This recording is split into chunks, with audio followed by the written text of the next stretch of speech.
आज का महावाक्य है तो लकी और लवली बनाने का पुरुषार्थ क्या है। आज की मुरली है 27 अव्यक्त मुरली है 27/4/72 जी। लकी और लवली लवली बनने का पुरुषार्थ। लकी भी हूँ और लवली भी जी। लाडला बच्चा। बाबा तो रोज बोलते हैं मेरे लाडले बच्चे, मीठे बच्चे। वही अपने को लवलीएस्ट और लकीएस्ट दोनों समझते हो?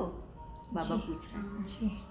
लवली भी हो और लकी भी हो, यह दोनों ही अपने से समझते हो तो सदा निर्विघ्न लग्न में मन अवस्था का अनुभव करेंगे। दोनों ही अगर समझ रहे हो तभी करेंगे। अगर सिर्फ लकी है लेकिन लवली नहीं है तो भी सदा लगन में मन रहेंगे लेकिन निर्विघ्न अवस्था का अनुभव नहीं करेंगे।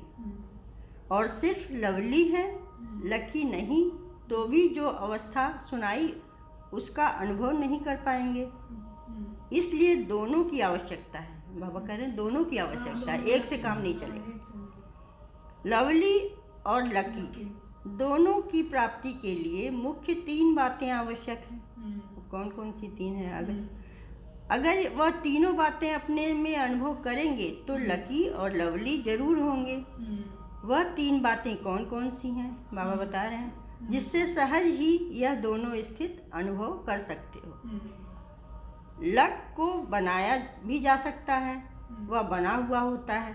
पूछ रहे हैं बाबा अपने को लकी बना सकते हो? वह पहले से जो लकी बने हुए हैं वही बन सकते हैं। अपनी लक बनाई जा सकती है, वह बनी हुई के ऊपर चलना होता है। तकदीर को चेंज कर सकते हो व नहीं? कर सकते हैं। अनलकी से लकी बन सकते हो। लक बनाने के लिए, लक मतलब भाग्य है, अपना भाग्य हमको नहीं बना सकते। लक बनाने के लिए पुरुषार्थ की मर्जिन है।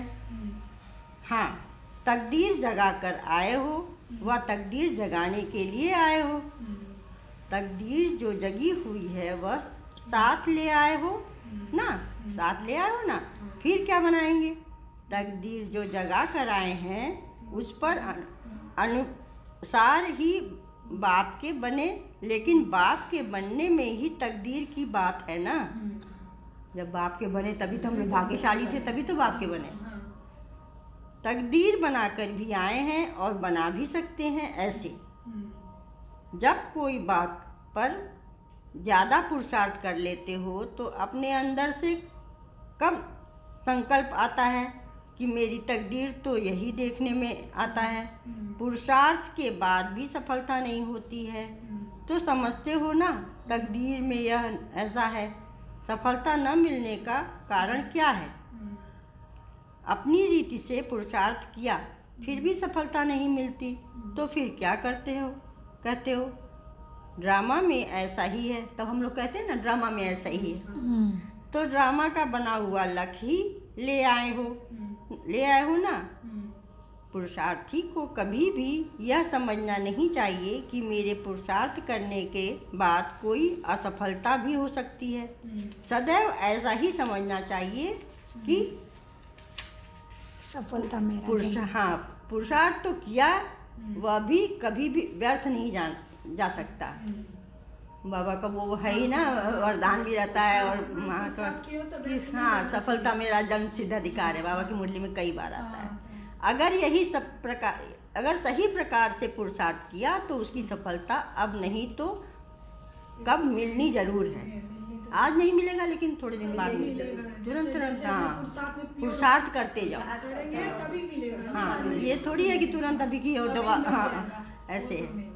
असफलता का रूप देखकर समझना है कि वह परीक्षा है।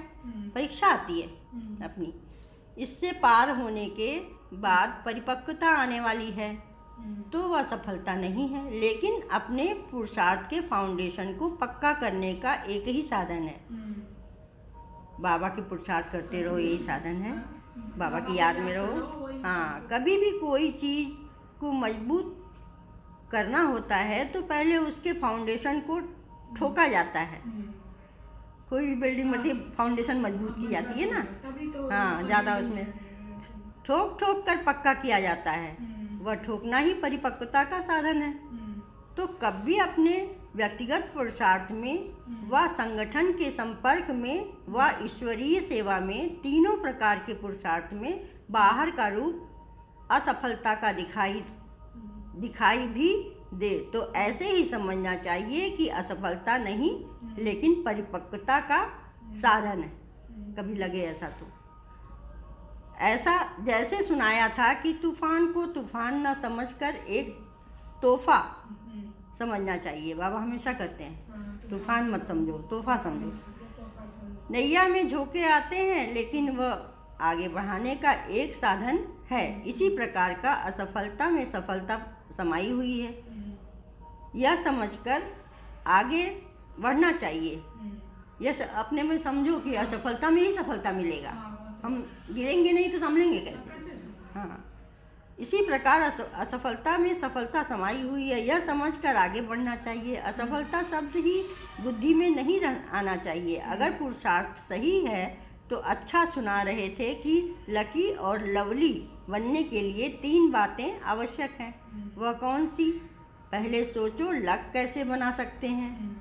सकता है अपने को ही देख लो कि हम लकी लवली हैं। अपने लक को क्यों नहीं जगा सकते हो? उसका मूल कारण है नॉलेजफुल नहीं हो। बाबा कह रहे हैं अगर नॉलेज नहीं है तो नहीं समझोगे ऐसा। नॉलेजफुल में सभी प्रकार के नॉलेज आ जाती है। जितना जो नॉलेजफुल होगा उतना लकी जरूर होगा, क्योंकि नॉलेज को लाइट और माइट से आदि मध्य, नॉलेज की लाइट और माइट से आदि मध्य अंत को जानकर जो भी पुरुषार्थ करेगा उसमें उसको सफलता अवश्य प्राप्त होगी। पहले बाबा की लाइट और माइट को समझना पड़ेगा। सफलता प्राप्त होना यह एक लक की निशानी है। यह तो वह नॉलेजफुल होगा, अर्थात फुल नॉलेज होगी।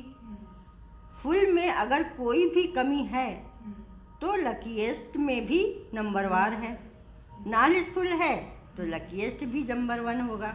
कर्म की भी नॉलेज होती है और अपनी रचयिता रचना की भी नॉलेज होती है।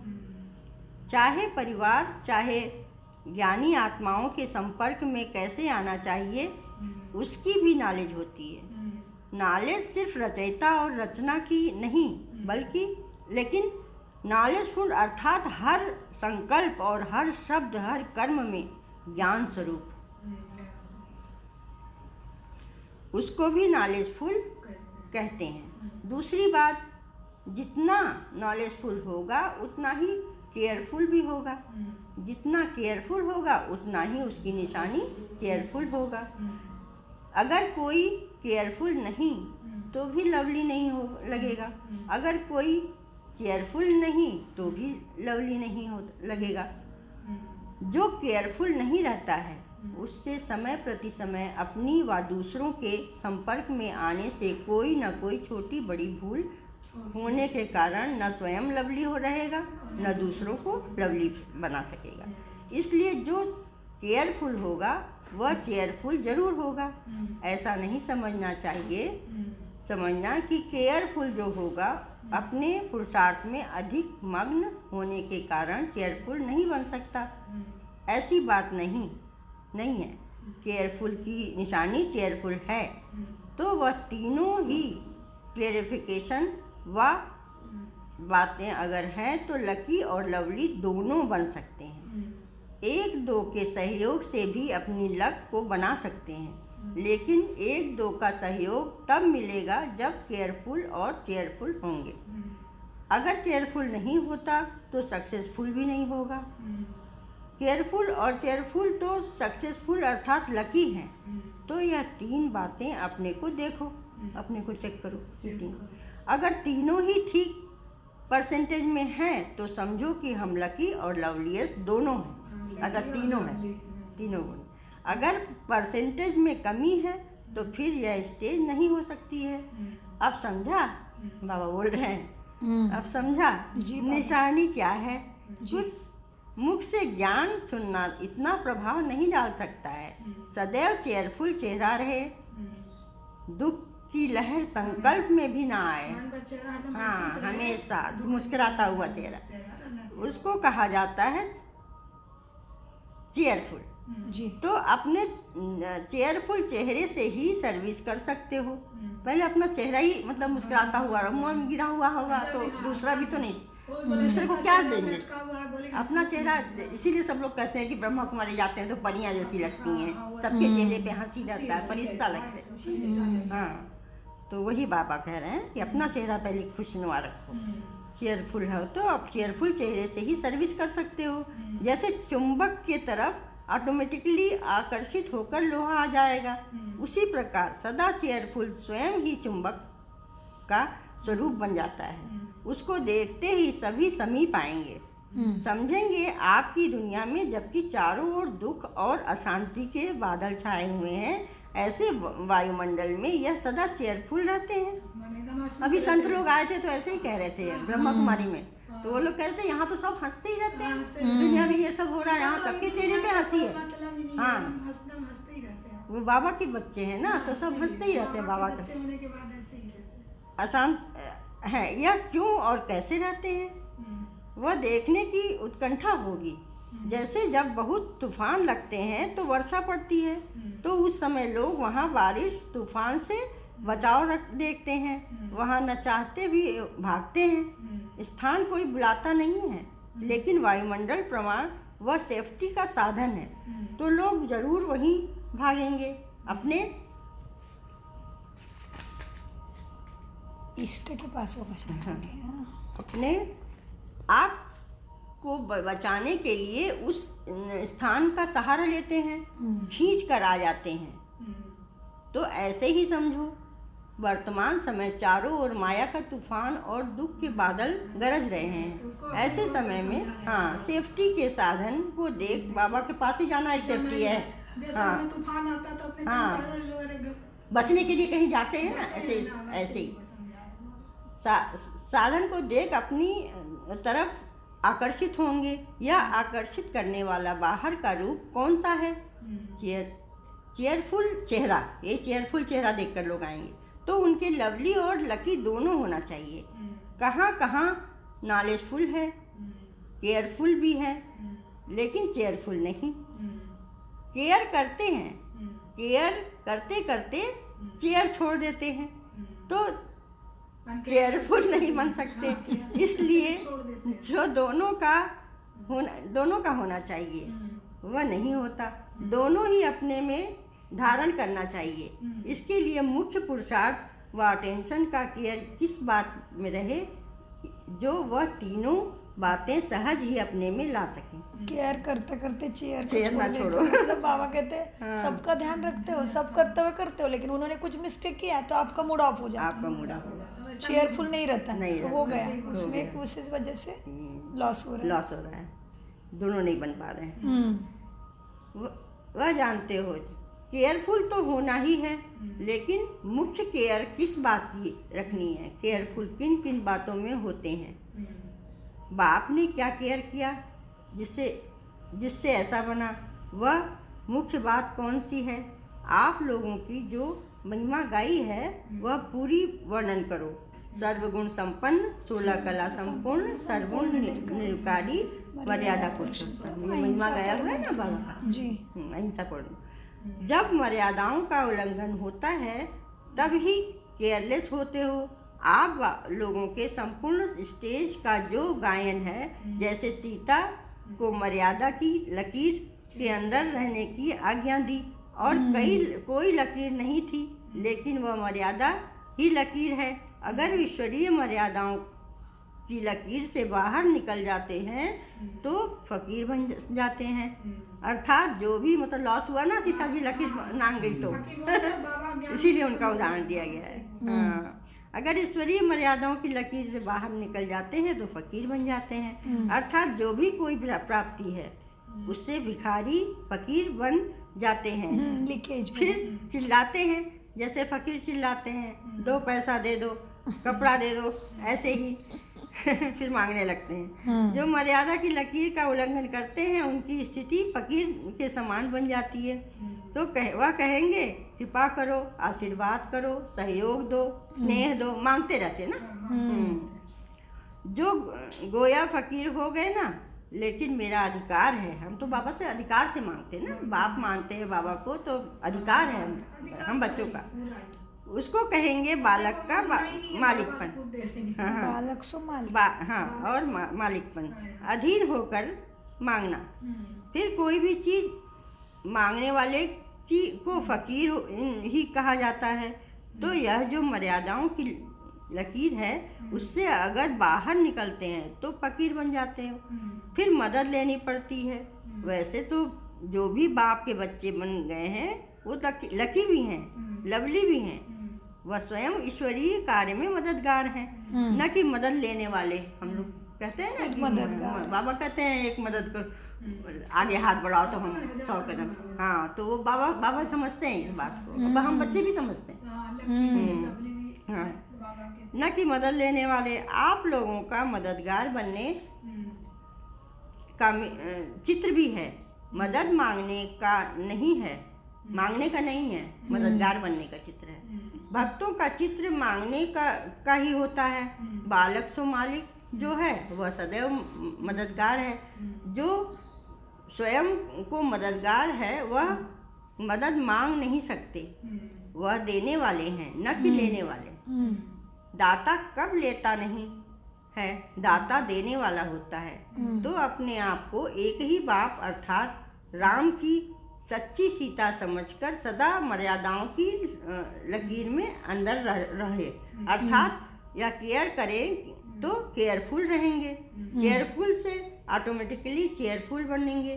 तो यह मर्यादाएं क्या क्या हैं, यह सभी बुद्धि में रहनी चाहिए। हमारी मर्यादा क्या क्या है। सवेरे से रात तक कौन कौन सी मर्यादाएं किस किस कर्म में रखनी है, यह सभी नॉलेज स्पष्ट होनी चाहिए। अगर नॉलेज नहीं तो केयरफुल भी नहीं हो सकते। तो सीता समझ करके इस लकीर के अंदर रहो। अर्थात जो केयरफुल होगा, मर्यादाओं की लकीर के अंदर रहेगा, वही पुरुषोत्तम बन सकता है। कब देखो चेयरफुल नहीं रहते हैं तो अवश्य कोई मर्यादा का उल्लंघन किया है। मर्यादा संकल्प के लिए भी है, व्यर्थ संकल्प भी नहीं करना है। रोज रोज बाबा कह रहे हैं व्यर्थ संकल्प नहीं करना। हाँ, अगर इस लकीर से बाहर व्यर्थ संकल्प विकल्प उत्पन्न होते हैं तो मानो संकल्प से मर्यादाओं का उल्लंघन किया, तब चेयरफुल नहीं है। ऐसे ही मुख से क्या बोलना है और किस स्थिति में स्थित होकर मुख से बोलना है, यह है मर्यादा। वाणी के लिए, बोलने के लिए ये मर्यादा है। अगर वाणी में भी कोई उल्लंघन होता है तो चेयरफुल नहीं रहते। अपने व्यर्थ संकल्प विकल्प ही अपने को चेयरफुल स्टेज से गिरा देते हैं, क्योंकि मर्यादा का उल्लंघन किया। अगर मर्यादा की लकीर के अंदर सदा अपने को रखो तो यह रावण अर्थात माया अथवा विघ्न इसी मर्यादा की लकीर के अंदर आने की हिम्मत नहीं रख सकते अपने को। हाँ, सीता को बोले ना इसके अंदर हाँ, तो वही मर्यादा उल्लंघन की तो रावण, तो हम भी मर्यादा अगर उल्लंघन करेंगे तो माया हमको ले जाती है, लीकेज मारती है। हाँ, लीकेज मारती है। केयरफुल नहीं रहते हैं। कोई भी विघ्न अथवा तूफान, परेशानी व उदासी आती है तो समझना चाहिए कहाँ न कहाँ मर्यादाओं की लकीर से अपनी बुद्धि रूपी पाँव को निकला है। जैसे सीता ने पाँव निकाला, बुद्धि भी पाँव है जिससे यात्रा करते हो। तो बुद्धि रूपी पाँव जरा भी मर्यादाओं की लकीर से बाहर निकालते हो तब यह सभी बातें आती हैं और क्या बना देती हैं, बाप के लकी और लवली को फकीर बना देती हैं। फकीर बनने की निशानी एक तो आत्माओं से बाप से सहारा मांगेंगे, वो तो क्या निशानी है ये बता रहे बाबा। अपना खजाना और शक्तियां हैं जो वह खत्म हो जाएंगी। कहावत है लकीर के फकीर। तो ऐसा जो फकीर बनता है वह लकीर के भी फकीर होते हैं। वह शक्तिशाली स्टेज खत्म हो जाती है।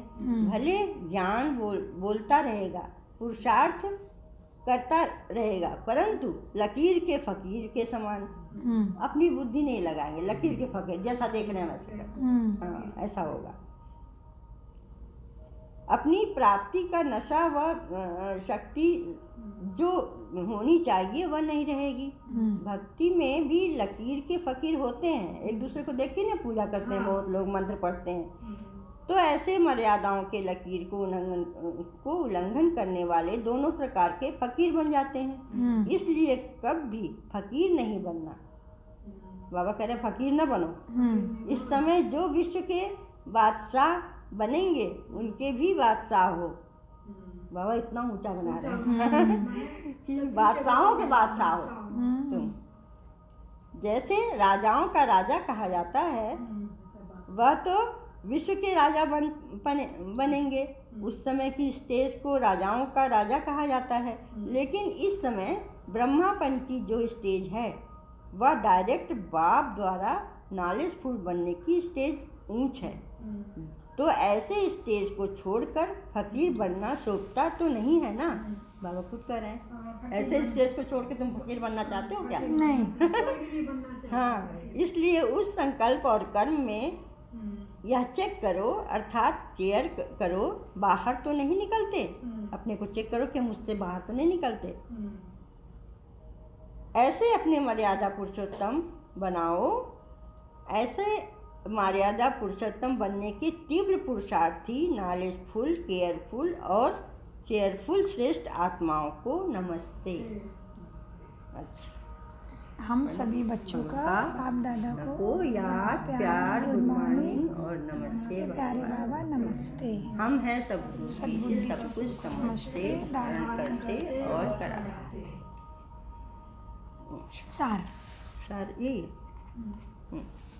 सार है मुरली का। अगर ईश्वरीय मर्यादाओं की लकीर से बाहर निकल आते हैं तो फकीर बन जाते हैं। अर्थात जो भी कोई प्राप्ति है उससे भिखारी फकीर बन जाते हैं। फिर चिल्लाते हैं जैसे फकीर चिल्लाते हैं, 2 पैसा दे दो, कपड़ा दे दो। ऐसे ही जो मर्यादा की लकीर का उल्लंघन करते हैं उनकी स्थिति फकीर के समान बन जाती है। वह कहेंगे कृपा करो, आशीर्वाद करो, सहयोग दो, स्नेह दो। तो माया फकीर हो गए और न तो गोया फकीर हो गए ना। इसलिए मेरा अधिकार है, उनको कहेंगे बालक और मालिक बना। ओके, ओम शांति, ओम शांति, ओम शांति। बाप दादा का अनगिनत कदम गुना शुक्रिया शुक्रिया। कम बोलो, मीठा बोलो, सोच समझ कर बोलो। शुक्रिया बाबा, शुक्रिया।